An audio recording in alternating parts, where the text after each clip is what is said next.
అరుణాచలంలో ఒక ప్లేస్లో మనం కూర్చుంటే మన గత జన్మ స్మృతులు మనకు కనిపిస్తాయి. మనం ఏం చేసేవాళ్ళము, ఎలా ఉండేవాళ్ళం అనేది తెలుస్తుంది అన్నారు. నిజంగానైనా అది ఎక్కడుంది, మరి ఆ ప్లేస్ ఎక్కడుంది? ఎగ్జాక్ట్లీ. అరుణాచలంలో మీరు గిరి ప్రదక్షిణ చేసిన తర్వాత గుడి బ్యాక్ సైడ్ అండి, టెంపుల్ బ్యాక్ సైడ్ గేట్ ఉంటుంది.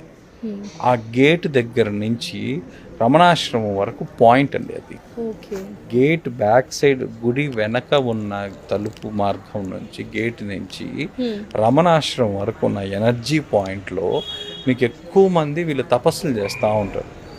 ఆ పాయింట్లో మీరు గిరి ప్రదక్షిణ తప్పకుండా చేసి వచ్చిన తరువాత మీరు అక్కడ ప్రశాంతంగా మీకు అనుకూలమైన స్థలం చూసుకొని అక్కడ కూర్చొని 108 సార్లు ఓం నమ శివాయ ఓం నమ శివాయ అనే మంత్ర జపం చేయడం వల్ల, అలాగే మంత్ర జపంతో పాటు ఒక 16 నిమిషాలు మౌనంగా మీరు కూర్చోవడం వల్ల